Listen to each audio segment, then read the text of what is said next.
Okay, let's go. Palapakan yung bawat isa. Last note lang po ako. I will give you 5 C's of team building. Ilan po?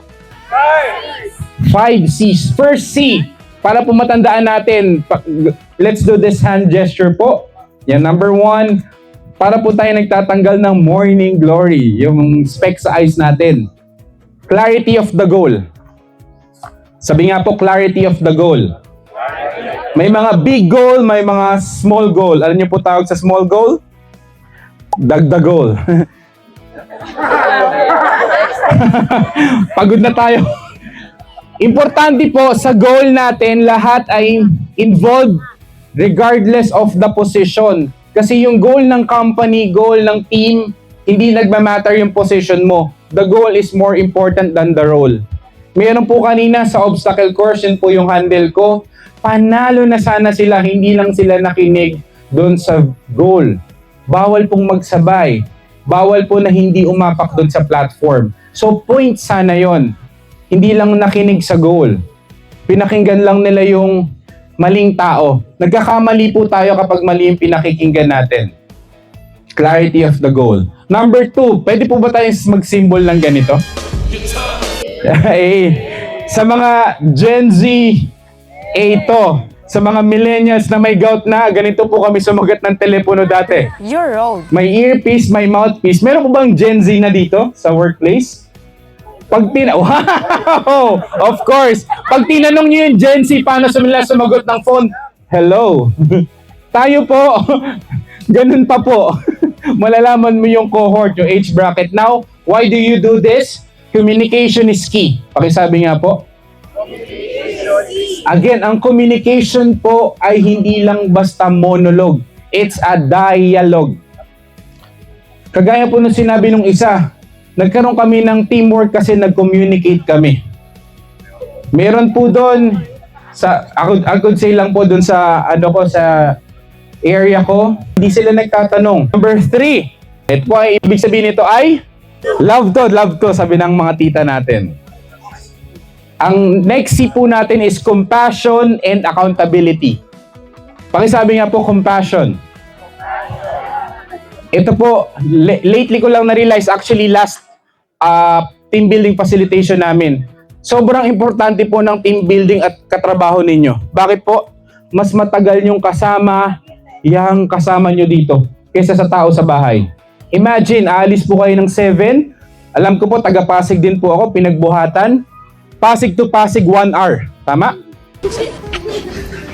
Kasama na sa oras ng trabaho natin yung travel time na sana dapat sa pamilya natin. Pero co-worker natin, 8 hours or more than 8 hours natin kasama. Pero yung family natin, pag uwi, minsan hindi pa. That's why importante, meron tayong compassion sa isa't isa.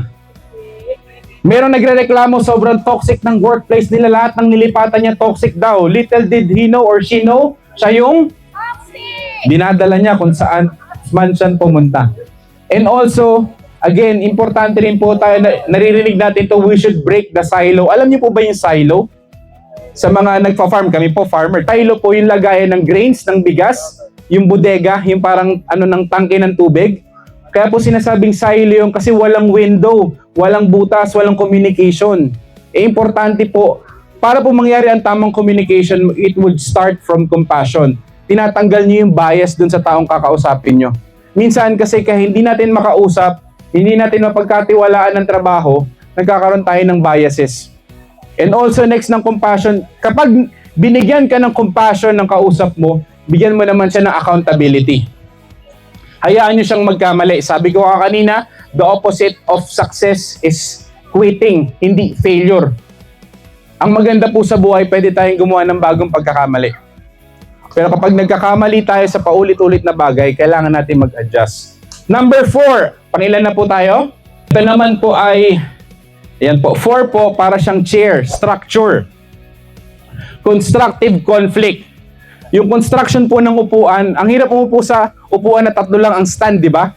Kailangan 4 siya. Yung construction, kapag merong constructive criticism, you're not being attacked. Ang ina-atake is yung pagkakamali mo. Meron po ba dito nagkamali? Sana all perfect. Tandaan po natin kapag tayo yung receiver or receiving end ng constructive criticism, ang goal lang po natin ay mag-grow tayo. At again, tandaan nyo po, realization ko lang din to lately. Ang tenga lang, ang senses na hindi mo kayang kontrolin. Kaya mong kontrolin yung paghinga, yung pag-amoy, pag nababawan ka. Pero yung pandinig, hindi eh. Kaya nga, ang sakit ng mga salita. Makakalimutan mo yung nanakit sa'yo physically, pero yung narinig mong pagmamaliit, hindi. Again, patibayan niyo po siya. And last one, pakisabi po, last one. Number 5. Parang appear tayo lahat, commitment to everybody. As I end, appearan niyo yung bawat isa na katabi nyo. Good job, natapos mo to. Good job, meaning you are committed to the goal. Thank you everyone, management team, kay Sir Inigo, sa ating CEO po, sa ating mga engineers. Sa palakpakan nyo ang inyong sarili. And as we declare the winner